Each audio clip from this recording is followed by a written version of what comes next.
Hello बच्चा party, welcome back to my YouTube channel academic bytes. आज हम इस वीडियो में डिस्कस करने वाले हैं क्लास 8 साइंस का chapter first crop production and management के मल्टीपल चॉइस क्वेश्चन यानी कि एमसीक्यूज।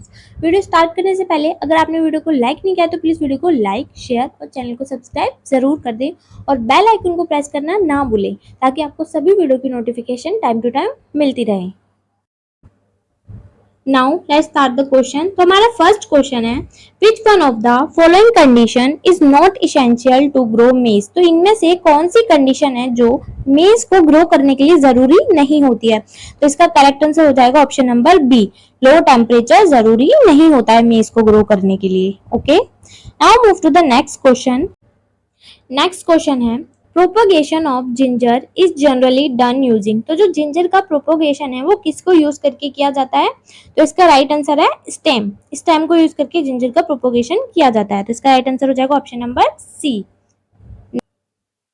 नेक्स्ट क्वेश्चन है, which of the following statement is not true for organic manure. तो हमें बताना है इन स्टेटमेंट से कौन सी स्टेटमेंट ट्रू नहीं है ऑर्गेनिक मैन्योर के बारे में। तो फर्स्ट स्टेटमेंट है, it enhance the water holding capacity of the soil. तो स्टेटमेंट तो ट्रू है। It has a balance of all plant nutrients. तो क्या जो ऑर्गेनिक मैन्योर होता है उसके अंदर सभी प्लांट न्यूट्रिएंट बैलेंस मात्रा में होते हैं। तो ये स्टेटमेंट क्या है, गलत हो जाएगी। तो इसका करेक्ट आंसर क्या होगा, option number B. Okay, now move to the next. The term used for the process of separation of grains for the chaff is। तो उस प्रोसेस को हम क्या कहते हैं जिसके थ्रू ग्रेन्स को उसके शाफ से सेपरेट किया जाता है। तो इसका करेक्ट आंसर क्या हो जाएगा, ऑप्शन नंबर सी, उस प्रोसेस को विनोइंग कहा जाता है। Okay, next question, read the statement given below. तो जो हमें स्टेटमेंट नीचे दी गई है उनको रीड करना है। उसके बाद क्या बताना है, choose the combination of statement which indicate the need to irrigate crops. तो फिर हमें उन स्टेटमेंट को चूज करना है जो कि ये दर्शाती है कि हमें क्रॉप्स को इरिगेट करने की जरूरत क्यों होती है। ओके, तो हमारी फर्स्ट स्टेटमेंट है, seed require moisture for germination. तो ये स्टेटमेंट ट्रू है। Plants can absorb nutrients mostly in dissolve form. ये स्टेटमेंट भी ठीक है। Irrigation protects crop from both frost and hot currents. ये स्टेटमेंट फॉल्स है। इरिगेशन इंप्रूव सॉइल टेक्सचर, ये भी स्टेटमेंट फॉल्स है। तो हमारा राइट आंसर क्या हो जाएगा, option number A. First and second statement ये दर्शाती है कि हमें क्रॉप्स को इरिगेट क्यों करना चाहिए। Okay, now move to the next question. Which of the following tools would a farmer use to remove weeds from the field? तो इनमें से कौन सा टूल है जो कि एक फार्मर यूज करता है वीड्स को किसी भी फील्ड से निकालने के लिए। तो इसका राइट आंसर क्या हो जाएगा, ऑप्शन नंबर ए, हो को यूज करता है। ओके, नेक्स्ट क्वेश्चन है, which of the following is not true for fertilizers. तो इनमें से बताना है कौन सी स्टेटमेंट फर्टिलाइजर्स के लिए ट्रू नहीं है। तो फर्स्ट स्टेटमेंट है, दे इंक्रीज द यील्ड। तो वो यील्ड को इंक्रीज करते हैं, ये स्टेटमेंट तो ट्रू है। There excessive use disturb the balance of nutrients in the soil. ये भी स्टेटमेंट ठीक है क्योंकि उनके ज्यादा यूज से जो सॉइल में न्यूट्रिएंट्स होते हैं उनका बैलेंस खराब हो जाता है। They are generally used in small quantity. ये स्टेटमेंट भी ट्रू है कि उन्हें स्मॉल क्वांटिटी में ही यूज किया जाता है। They are environment friendly. क्या वो इन्वायरमेंट फ्रेंडली होते हैं, नहीं होते हैं। तो ये स्टेटमेंट ट्रू नहीं है। तो इसका करेक्ट आंसर क्या हो जाएगा, option number D. Okay, next question, given below are statement about the harmful effects of weed on crop plants. तो नीचे स्टेटमेंट दी गई है किस बारे में है कि वीड्स का क्रॉप पर क्या क्या हार्मफुल इफेक्ट होता है। Choose the correct combination of statement. तो हमें वो स्टेटमेंट इसमें से चूज करनी है जो कि ट्रू है। ओके, तो अब स्टेटमेंट रीड करते हैं। फर्स्ट स्टेटमेंट है, दे इंटरफेयर विद हार्वेस्टिंग। तो ये स्टेटमेंट ट्रू है, वो हार्वेस्टिंग के साथ इंटरफेयर करती है। They help crop plants to grow healthy. तो उनको हेल्दीली ग्रो करने में हेल्प करते हैं। तो स्टेटमेंट क्या है, false. They compete with crop plants for water nutrients space and light. तो वो क्रॉप प्लांट्स के साथ कॉम्पीट करते हैं किस किस के लिए, water, nutrients, space and light के लिए। तो स्टेटमेंट भी क्या हो जाएगी, ट्रू हो जाएगी। They affect plant growth. वो प्लांट ग्रोथ को अफेक्ट करते हैं। ऑब्वियसली अगर वो वाटर, न्यूट्रिएंट्स वगैरह सब के साथ उनके लिए कॉम्पीट करते हैं तो वो प्लांट ग्रोथ को अफेक्ट करते ही करते हैं। ओके, तो करेक्ट कॉम्बिनेशन क्या है, फर्स्ट, थर्ड एंड फोर्थ। तो हमारा राइट आंसर क्या हो जाएगा, option number A. Okay, now move to the next question है, the process of loosening and turning of soil is called. तो जो सॉइल को लूज और टर्न करने का जो प्रोसेस होता है उसे क्या बोला जाता है? तो इसका करेक्ट आंसर है option number B, tilling and ploughing. Okay, move to the next question. The monsoon season in our country is during the month. तो हमारी कंट्री में मानसून सीजन कब से कब तक रहता है? तो इसका राइट आंसर क्या हो जाएगा? Option number B, June to September. Next question, the system of irrigation wherein water is supplied drop by drop near the root of plant is called। तो उस सिस्टम और इरिगेशन को क्या कहते हैं जिसमें पानी की जो सप्लाई होती है ड्रॉप बाय ड्रॉप होती है, वो भी कहां पर? रूट्स के पास में। तो उसे क्या बोला जाता है? Drip system. तो इसका करेक्ट आंसर क्या हो जाएगा? Option number B. Okay, next question, what is the primary goal of crop production. तो क्रॉप प्रोडक्शन का प्राइमरी गोल क्या होता है?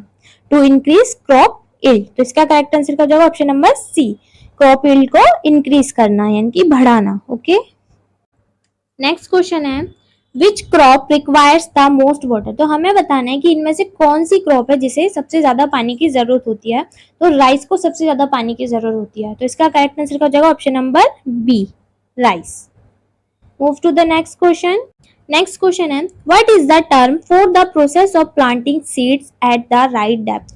तो सीड्स को राइट डेप्थ में प्लांट करने के प्रोसेस को क्या बोला जाता है? तो उसको क्या बोला जाता है? सोइंग बोला जाता है। तो इसका करेक्ट आंसर क्या हो जाएगा? Option number A. Okay, next question, which of the following is a benefit of crop rotation. तो इनमें से हमें बताना है कि क्रॉप रोटेशन के क्या बेनिफिट होते हैं। ऑप्शंस है वो क्रॉप यील्ड को इंक्रीज करते हैं, सॉइल इरोजन को रिड्यूस करते हैं यानी कि कम करते हैं, और जो पेस्ट रेसिस्टेंस होता है उसे भी बढ़ाते हैं। तो इसका करेक्ट आंसर क्या हो जाएगा? Option number D, all of the above. Crop rotation से तीनों चीजें होती हैं। Okay, now move to the next. What is the term for the process of removing weeds from the crop. तो वीड्स को रिमूव करने का जो प्रोसेस है उसे क्या बोला जाता है? तो इसका करेक्ट आंसर क्या? ऑप्शन नंबर बी, वीडिंग बोला जाता है उस प्रोसेस को। Next question, what is the term for the process of providing the right amount of water to the crop. तो क्रॉप को राइट अमाउंट में वाटर देने को प्रोसेस को क्या बोला जाता है? तो उसे क्या बोला जाता है? इरिगेशन बोला जाता है। तो इसका करेक्ट आंसर क्या होगा? Option number A. Now move to the next question, the crops which are grown in rainy season are called. तो उन क्रॉप्स को क्या बोला जाता है जो कि रेनी सीजन में ग्रो की जाती है? तो उनको खरीफ क्रॉप बोला जाता है। तो इसका राइट आंसर क्या? Option number D. Next, rhizobium which fixes atmospheric nitrogen are found in nodules growing in. तो जो राइजोबियम नाम का बैक्टीरिया होता है जो कि एटमॉस्फेरिक नाइट्रोजन को फिक्स करता है, वो कहां पर पाया जाता है? तो वो रूट ऑफ लेग्यूमिनस प्लांट्स में पाया जाता है। तो इसका करेक्ट आंसर क्या हो जाएगा? Option number A. Next question है, growing different crop alternately on the same land is technically called. तो एक ही फील्ड पर अल्टरनेटली डिफरेंट क्रॉप्स को ग्रो करना क्या कहा जाता है इस प्रोसेस को? तो इसको बोला जाता है क्रॉप रोटेशन। तो इसका करेक्ट आंसर क्या? Option number B. Next question, moat, dhekli and rahat are different. तो ये तीन जो वर्ड्स हैं ये क्या हैं? तो यह है ट्रेडिशनल मेथड ऑफ इरिगेशन। ये पुराने तरीके हैं क्या करने के? इरिगेशन करने के। तो इसका राइट आंसर क्या? Option number D.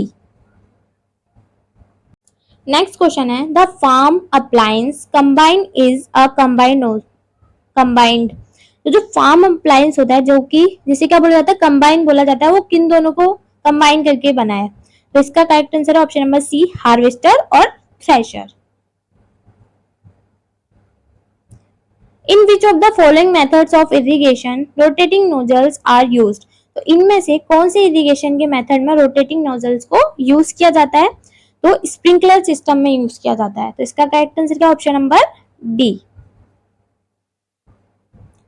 Next question, which of the following nutrients replenishes the soil after growing leguminous plants. तो इनमें से कौन सा न्यूट्रिएंट है जो अपने आप को रिप्लेनिश कर लेता है सॉइल में लेग्यूमिनस प्लांट्स को ग्रो करने के बाद? तो इसका करेक्ट आंसर क्या हो जाएगा? ऑप्शन नंबर ए यानी कि nitrogen. Okay, now move to the next question, the supply of water to crops at different intervals is called. तो थोड़े थोड़े इंटरवल के बाद क्रॉप को पानी की सप्लाई करना, इस प्रोसेस को क्या बोला जाता है? तो इस क्वेश्चन का आंसर आपको कमेंट सेक्शन में कमेंट करके बताना है। Okay, now move to the next question.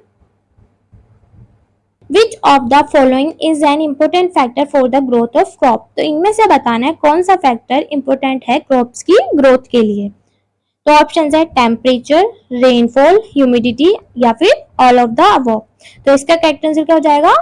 Option number D, all of the above. तो ये तीनों ही फैक्टर इंपॉर्टेंट होते हैं क्रॉप की ग्रोथ के लिए। Okay, now move to the next question.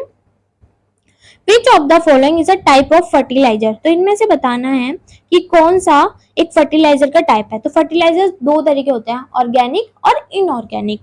तो इसका करेक्ट आंसर क्या हो जाएगा? Option number B, organic. Next question है which crop is often harvested by hand? तो इनमें से कौन सी क्रॉप है जो अक्सर हाथ से ही हार्वेस्ट की जाती है? तो शुगर केन को हाथ से ही हार्वेस्ट किया जाता है। तो इसका right answer option number D. Move to the next. What is the term for the process of storing crops after harvesting? तो उस प्रोसेस को क्या बोला जाता है जिसमें क्रॉप्स को स्टोर किया जाता है हार्वेस्ट करने के बाद? तो उसे बोला जाता है स्टोरेज। तो इसका करेक्ट आंसर क्या? Option number B. Now move to the next question. Next question है which of the following is a benefit of proper crop management? तो हमें बताना है अच्छी तरीके से क्रॉप का मैनेजमेंट करने के क्या क्या फायदे होते हैं इनमें से। तो फर्स्ट है इंक्रीज क्रॉप यील्ड। तो ये स्टेटमेंट ठीक है।